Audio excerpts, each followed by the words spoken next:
नमस्कार, मैं हूं आपके साथ आशा सरमाल। आप देख रहे हैं रिपोर्टर, और रिपोर्टर में आज हम सबसे पहले आपको गुलमर्ग लिए चलेंगे, जहां पर एक बच्चे से आपको मिलाना बहुत जरूरी है। कल भी आपको कुछ बच्चों से मिलाया गया था, लेकिन आज भी एक ऐसे बच्चे से आपको मिलाना बहुत जरूरी है जिसने 500 में से 500 नंबर लिए हैं। आदिल डार ने भी खास बातचीत की है, देखिए। वारपोरा टंगमर्ग में, चूंकि आपको पता है कि कल शाम को जो है 10वीं जमात के नताइज जो है वो सामने आए हैं। उसमें देखा गया कि सिर्फ लड़की है नहीं बाजी मारी, बल्कि लड़कों ने भी इस बार जो है कोई मौका नहीं छोड़ा जिन्होंने टॉप पोजीशन हासिल की है। हमारे साथ इस वक्त इलियास खुर्शीद मीर है जो वारपोरा टंगमर्ग से ताल्लुक रखते हैं। इन्होंने 500 में से 500 नंबर जो है वो हासिल किए हैं। ये एक अपने आप में मिसाल पाई जा रही है। बराह रास्त हमारे साथ इस वक्त इलियास जो है वो मौजूद है। हम इनसे जानने की कोशिश करेंगे कि क्या राज है इस कामयाबी के पीछे और किस तरीके से आपने, चूंकि आपको पता है कि इस बार जो है लॉकडाउन का भी असर रहा है यहाँ पर, क्योंकि जो तालीमी सेशन रहा वो पूरी तरीके से जो है ऑफलाइन मोड पर नहीं चल सका, क्योंकि स्कूल्स भी बंद रहे। कहीं ना कहीं जो यहाँ पर चाहे हम स्टूडेंट्स की बात करें तो इन्हें काफ़ी मुश्किलों का सामना करना पड़ रहा है। इलियास हमारे साथ इस वक्त बराह रास्त मौजूद है। इनसे जानने की कोशिश करेंगे कि क्या राज है इस कामयाबी के पीछे। आइए आपको मिलाते हैं इलियास से। इलियास, सबसे पहले आपका JK 24/7 में जो पूरी टीम की तरफ से आपको मुबारकबाद और आपका स्वागत भी हमारे इस चैनल में। Sir thank you.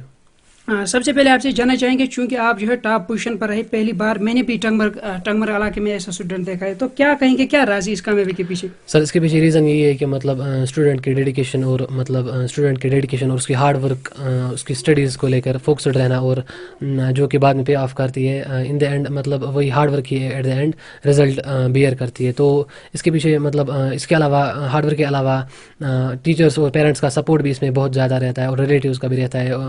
मतलब स्कूल के जो टीचर्स हैं, ट्यूशन के जो टीचर्स हैं, उन्होंने भी बहुत ज़्यादा सपोर्ट किया इसमें, और इसी वजह से फिर बाद में अच्छा स्कोर मैंने लाया। क्योंकि इस बार जो है अगर हम पिछले साल की बात करेंगे, लॉकडाउन रहा, हालात जो है ऐसे नहीं रहे कि आप स्कूल में जा पाएंगे। वहाँ ऑफलाइन मोड पर आपने जो है या टीचर टू जो स्टूडेंट्स इंटरेक्शन होता है, तो इस तरह की आपको माहौल नहीं मिला, क्योंकि ऑनलाइन ही आपको जो है तालीम हासिल करनी पड़े, फिर भी आप टॉप पोजीशन पर रहे। तो क्या कहेंगे इस हवाले से? सर इसमें आई थिंक मतलब ऑनलाइन जो स्टडी मोड है वो भी बेटर है। आई थिंक दोनों ऑफलाइन और ऑनलाइन दोनों ठीक है, बट ऑफलाइन में क्या होता है कि इंटरेक्शन, एक कनेक्शन स्टूडेंट और टीचर के दरमियान रहता है, जो कि ऑनलाइन में थोड़ा सा मतलब कम रहता है। बट मतलब ऑनलाइन अगर हम देखेंगे तो कंटेंट बहुत ज़्यादा मिलता है हमें पढ़ाई के लिए। गूगल है, यूट्यूब पे बहुत कंटेंट क्रिएटर्स हैं जो मतलब बहुत ही अच्छी कंटेंट प्रोवाइड करते हैं एजुकेशन से रिलेटेड। तो इसके अलावा टीचर्स, मतलब जो स्कूल के टीचर्स हैं वो भी ऑनलाइन क्लास कंटिन्यूसली प्रोवाइड करते रहे, और उसी की वजह से मतलब सिलेबस भी टाइम पर कंप्लीट हुआ, और मतलब टाइम टू टाइम रिवीजन होते गए, तो उसी वजह से। तो आपसे जानना चाहेंगे कि आपने जो है स्कूलिंग कहाँ से शुरू की और किस स्कूल में आप पढ़ते थे? सर मैं नर्सरी से क्लास 8 तक अपने ही गांव में पढ़ता, वैसे इस्लामिक स्कूल में। उसके बाद I went to Alnoor model school Dobiwan Tangmarg, जहाँ से मैंने 9th 10th पढ़ा। बट मतलब कोविड की वजह से ऑफलाइन क्लासेस नहीं हुई, जो कि मतलब फिर बाद में ऑनलाइन ही हुई, तो ज़्यादातर ऑनलाइन स्टडीज़ हुई। वहाँ के जो उस्ताद हैं उन्होंने भी मतलब बहुत सपोर्ट किया, हर किसी को सपोर्ट किया। वहाँ के प्रिंसिपल सर ने सपोर्ट किया, मतलब ऑनलाइन कंटिन्यूसली क्लासेस प्रोवाइड करते रहे, मतलब कोई भी दिन ब्रेक नहीं दिया, सिलेबस अच्छे टाइम पे कंप्लीट किया। Yes sir. तो सबसे ज़्यादा किसने मेहनत की, किसने आपको सबसे ज़्यादा सपोर्ट किया, टीचर्स या पेरेंट्स ने? सर दोनों ने सबसे ज़्यादा, मतलब सपोर्ट तो दोनों का रहता है, बट मतलब आई थिंक मेरी मदर जो है उसने बहुत ज़्यादा सपोर्ट किया, क्योंकि वो घर में ही रहती है, तो उसका बहुत ज़्यादा सपोर्ट रहा इसको रिलेटेड। क्योंकि ऑनलाइन ही तालीम आपने हासिल की, तो कितने घंटे आप घर में पढ़ते थे और किस तरीके मतलब माहौल उस टाइम था जब आप जो है पढ़ाई करते थे या प्रिपरेशन करते थे एग्जाम के लिए? किस तरह का माहौल और कैसा एक्सपीरियंस रहा आपको? सर कोई पर्टिकुलर टाइम टेबल तो मतलब नहीं था, क्योंकि मतलब ऑनलाइन स्टडीज़ कभी कभार नेटवर्क इशू रहता था, तो उसकी वजह से ऑनलाइन डिले होता था, या मतलब कोई और इशू होता था। तो मतलब कोई पर्टिकुलर टाइम टेबल नहीं था, but on average 3 to 4 hour study मतलब कंसिस्टेंटली करते थे हम। और उसके अलावा जो मतलब आखिरी टाइम है 1 to 2 months जो आखिरी एग्जाम्स के रहते हैं प्रिपरेशन के लिए, वो मतलब स्टडीज़ पे मैंने ज़्यादा स्पेयर किए, तो उसी वजह से मतलब रिविजन 1-2 हुए उस टाइम पे, तो फिर अच्छा स्कोर है। तो क्या आगे क्या रहेगा आपका, मतलब आपका जो मोटिव है, एम क्या रहेगा आपका, किस मतलब फील्ड में आप जाना चाहते हैं, ताकि आप अभी से ही जाके जो है मेहनत करेंगे, क्योंकि उसी फील्ड को आप चुन सकते हैं? क्या रहेगा आपका? Sir engineering. Yes sir. तो क्या मैसेज रहेगी बाकी जो तलबा है या तालिबात उनके लिए, क्या मैसेज रहेगी, चूंकि टॉप पोजीशन आपने हासिल की? क्योंकि हमने बार बार देखा कि लड़कियां ही जो है वो टॉप करती हुई आ रही है, लेकिन इस बार जो है लड़कों ने भी दिखाया कि हम पे किसी से कम नहीं। तो क्या मैसेज रहेगी उन तालिब इल्म के लिए? सर मैसेज तो ये रहेगी जूनियर्स के लिए कि मतलब 10th में स्ट्रेस बिल्कुल भी नहीं ले, तो पहले से ही स्टडी पे फोकस होता है। जिस सब्जेक्ट में सबसे ज़्यादा इंटरेस्ट हो उसी पे ज़्यादा ध्यान दे, क्योंकि फिर बाद में उसी पे मतलब कैरियर भी बना सकते हो आप, उसमें आपको चॉइस मिलती है। और इसके अलावा मतलब मतलब क्वालिटी एजुकेशन पे ज़्यादा फोकस्ड रहें, उस पे उसी को ज़्यादा अहमियत है एज़ कम्पेयर टू क्वान्टिटी। और इसके अलावा मतलब यूट्यूब ऑनलाइन आजकल कंटेंट हर जगह मिलता है, तो मतलब ऐसा कोई इशू नहीं होना चाहिए बाद में कि मुझे कोई मिला नहीं पढ़ाने के लिए। तो मतलब इस टाइम फैसिलिटी अवेलेबल है सबके लिए। इलियास से हमने बात की, इनके फादर के साथ भी हमने बात की, तो इनका यही कहना है कि उन्होंने बाकी बच्चों को भी यही मैसेज दी कि मेहनत करने के बावजूद ही कामयाबी हासिल होती है, क्योंकि क्वालिटी एजुकेशन पर जोर देने, क्योंकि इस साल जो हमने देखा कि कोविड की वजह से लॉकडाउन रहा, इस साल भी पूरा सीजन जो है बंद रहा, तो बच्चों को काफ़ी मुश्किलों का सामना करना पड़ा, क्योंकि नेटवर्क की प्रॉब्लम भी यहाँ आई। हालात ऐसे नहीं थे कि स्टूडेंट्स जो है वो स्कूल में जाके जो है ऑफलाइन टीचिंग या ऑफलाइन क्लासेज जो है हासिल कर सके। लेकिन ये खुशी की बात है, इस वक्त इनके घर में या पूरे इलाके में जो है जश्न का माहौल पाया जा रहा है। हमने इलियास से बात की, उन्होंने बाकी बच्चों को भी यही मैसेज दी कि मेहनत ही एक ऐसी चीज़ है जो जिस कामयाबी हासिल हो सकती है। JK24/7 के लिए टंगमर्ग से मैं आदिल डार। चलिए अब आपको लिए चलेंगे बारामूला, और बारामूला से दिखा देते हैं कि खस्ता हालत सड़कों की वजह से आम जनता किस तरह से परेशान है। बारामूला से हमारे संवाददाता नदीम बानी हमें रिपोर्ट कर रहे हैं, देखिए। मोहल्ले का नाम, इस वार्ड का नाम ज़ियारत मोहल्ला जांबाजपुरा है। ये 1981 से म्यूनसिपल एरिया में मदगम हो गया है, लेकिन 1981 से आज तक न म्यूनसिपलिटी ने काम किया है न किसी और डिपार्टमेंट ने काम किया है। ये जो आप ये छोटी सी सड़क देख रहे हैं, ये 1981 से पहले जो अवामी गवर्नमेंट थी, एक MLA साहब थे हमारे, उनकी वसादत से इस रोड को हमने ठीक किया है। उसके बाद महकमा जल शक्ति, जिसको आज कहते हैं PHE डिपार्टमेंट, उन्होंने 2 पाइपें डाली हैं, बड़ी पाइपें हैं। एक गांव के लिए जाती है, एक वहाँ से आती है, अपलिफ्ट करती है ऊपर रिजर्वायर को। तो अगर खुदा न खास्ता कभी ये पाइप फट जाएगी, ये गांव पूरा फट जाएगा। वैसे भी आपको अगर आप आए हैं आज, तो आज गर्मी है, पानी वानी कहीं नहीं है। आप देखिए वहाँ पानी सड़क पर पड़ा है, क्योंकि जब भी कोई लीकेज होती है ये पूरा एरिया पानी से भर जाता है, पानी लोगों के घरों में घुस जाता है। अब महकमा जल शक्ति आता है कि हमें और एक पाइप यहाँ से बिछानी है। वो JCB लेके आए थे इसको तोड़ फोड़ करने के लिए, कनेक्ट करनी है रिवर जहलम से एक। हाँ, वहाँ जो इन्होंने बेसिक्स में बनाया है सेक्शन, वहाँ से लिफ्ट करके ये बिने ले आया। वो यहाँ से 2 किलोमीटर दूर है। जब ये प्रोजेक्ट बना था 4 साल पहले, हमें सुनने में आया था कि ये पाइप वहीं से उस गांव से जाएगी, जांबाजपुरा अपर से जाएगी, बागू में से जाएगी, ऊपर जाएगी, लेकिन वहाँ से उन्होंने उनको लेने नहीं दिया। अब उन्होंने यहाँ तक पाइप लाई। अब ये कहते हैं कि सड़क को उखाड़ कर यहीं से और एक पाइप, अगर खुदा न खास्ता कभी वो पुरानी वाली पाइप फट जाएगी, ये गांव सारा फट जाएगा, लोगों के घरों में पानी घुस जाएगा। तो इसलिए हमने एडमिनिस्ट्रेशन से, हम बहुत बार एडमिनिस्ट्रेशन के पास भी गए हैं। यहाँ के जो मामलात हैं, मतलब बिजली का है, पानी का है, और कोई चीज़ का है, हमने दरखास्तें दी है, लेकिन कोई सुनवाई आज तक नहीं हुई। न कोई रिप्रेजेंटेटिव यहाँ का है जो वहाँ से बात करके, हम खुद ही गए थे, औकाफ कमेटी गई थी उनके पास, कभी दरखास्त दिया था, वाकई चीज़ दिया था, लेकिन अब उस पर कोई सुनवाई नहीं हो रही है। अब हमने जाना ही छोड़ दिया, जब कोई सुनता ही नहीं, हमने अपना वक्त क्यों सर। अब हम कोई प्रॉब्लम आ जाती है तो हम महल्लेदार खुद हलशरी करके वो काम पूरा करते हैं, ताकि हम जिंदा रहें। बारामूला से 4 किलोमीटर की दूरी पे एक इलाका है ज़ियारत मोहल्ला जांबाजपुरा। यहाँ ड्रेनेज सिस्टम का नाम निशान तक नहीं। यहाँ के मुकामी बाशिंदों का कहना है, अगर जल शक्ति स्कीम के तहत नई पाइप्स को काम में लगाने की मंजूरी मिली, वहीं ज़िला इंतज़ामिया को चाहिए पहले ड्रेनेज सिस्टम को ठीक किया जाए, ताकि जल शक्ति स्कीम के तहत काम फ़ायदेमंद साबित हो। लोगों का ये भी कहना है कि यूं ही बारिश होती है, सड़क सैलाब का मंजर पेश करती हैं, जिससे चलने फिरने में दुश्वारियां पैदा होती हैं। इसलिए ज़िला इंतज़ामिया को चाहिए इस मामले में गौर किया जाए, ताकि लोगों को राहत मिले। नदीम वानी, JK24/7 बारामूला। चलिए अब आपको बड़गाम लिए चलेंगे। बड़गाम से भी ज़हूर हमारे साथ जुड़ रहे हैं, क्या कुछ अपडेट कर रहे हैं, देखिए। बडगाम का डिस्ट्रिक्ट हॉस्पिटल बनेगा पहली बात, और दूसरा बडगाम पीछे नहीं रहेगा।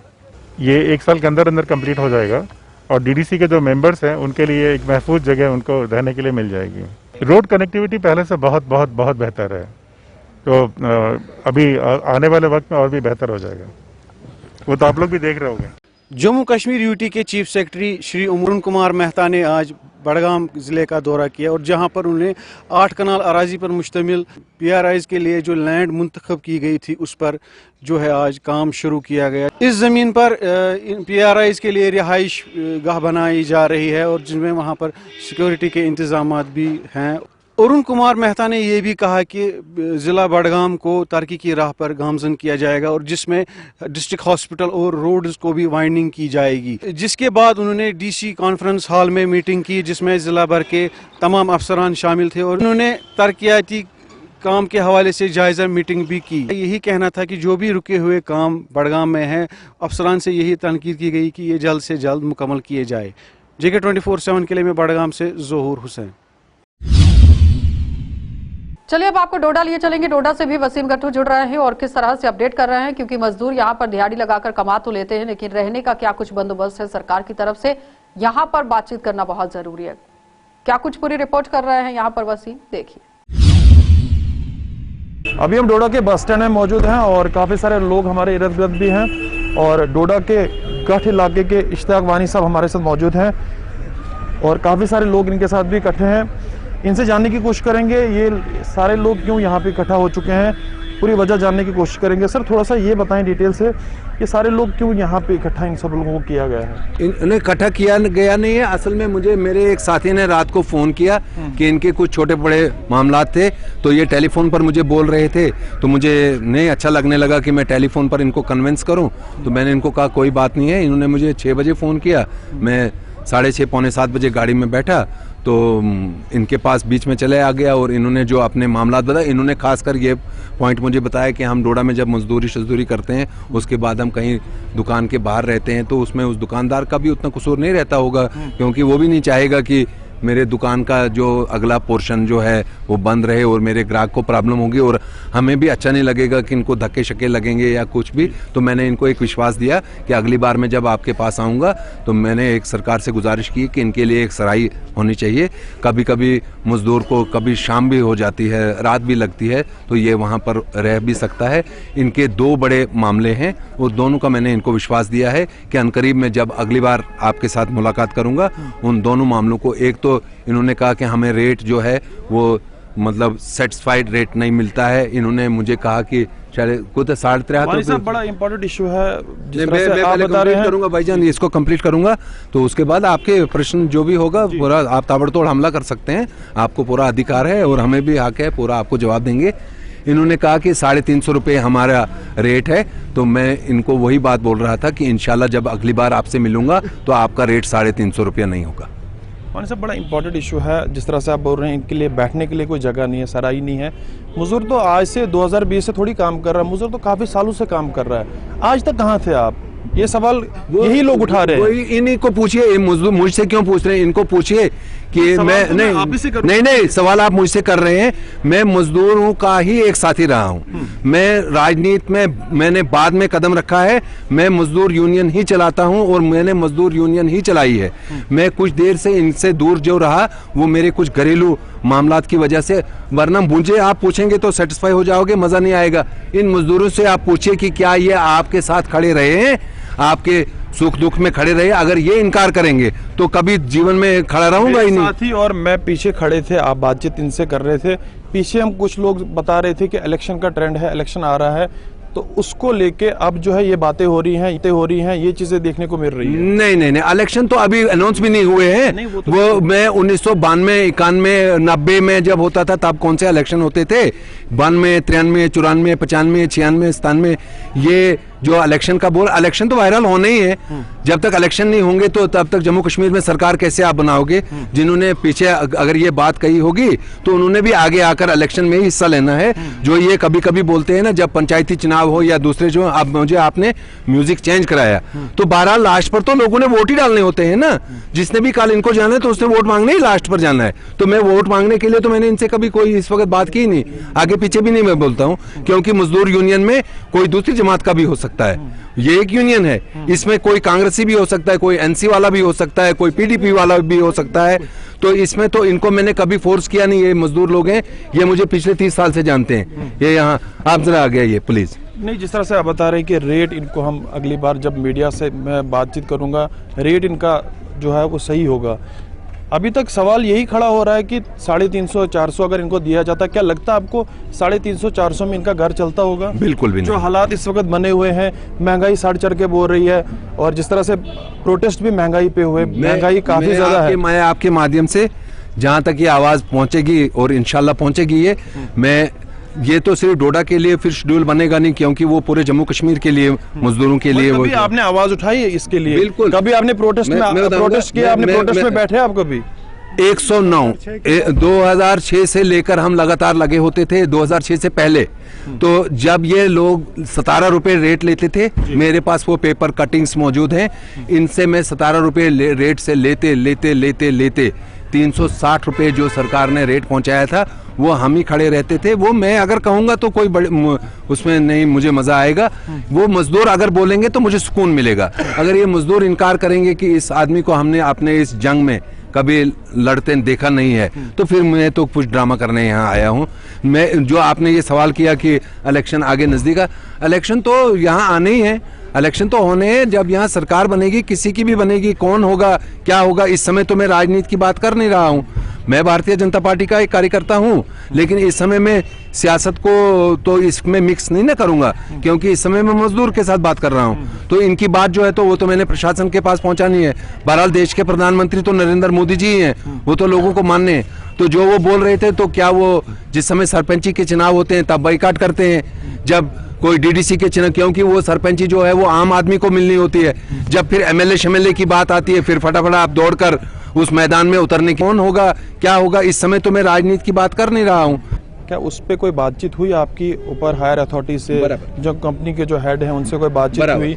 जो इनके यहाँ प्रोजेक्ट मैनेजर हैं, उनसे मेरी तुरंत उस वक्त भी बात हुई थी, और जो उनका कंपनसेशन है वो तो बहरहाल उसकी तो जान गई है, तो वो तो वापस आएगा नहीं। लेकिन जो उनके पीछे लोहाकीन हैं, जो उनके घर के लोग हैं, उनको अगर कहीं से कोई वहाँ वो कोई एहसान नहीं रखेंगे, उनको कोई उन पर एहसान नहीं होगा। देखिए यहाँ इस समय हमारे जो देश के प्रधानमंत्री जी हैं, उनका भी मजदूरों के साथ एक अच्छा प्रेम है। तभी एक मजदूर के लिए जो वो आयुष्मान कार्ड है ना, वो सबों को मालूम होगा कि वो 5 लाख रुपए, अगर यहाँ का मजदूर है, अगर वो दिल्ली में भी है, वहाँ भी उसको हक मिलेगा। तो बहुत सारे लोग ऐसे होंगे। आप जीएमसी चक्कर लगाते हैं आप, जब कोई पेशेंट बीमार हो, खास करके मजदूर तबके में जो लोग बीमार हो, उनके पास कभी जीएमसी जाते हैं? मेरा ज्यादातर समय वहीं गुजरता, क्योंकि एक मजदूर हमेशा कोशिश करता है कि मुझे यहाँ कोई देखने आए, तो वो मैं दिखलावे के लिए नहीं करता हूँ। मुझे सुकून मिलता है। कुछ चीज़ें आदमी को ऐलानिया करनी चाहिए, कुछ आपने ऐलान करने, कुछ आदमी को रज़ाए इलाही के लिए भी। अब मैं किसी को कोई चीज़ करूँगा तो फिर मैं देखूँगा कि उसमें 10 लोग मुझे देखने चाहिए, वो मैं उसको अल्लाह को खुश करने के लिए नहीं कर रहा हूँ।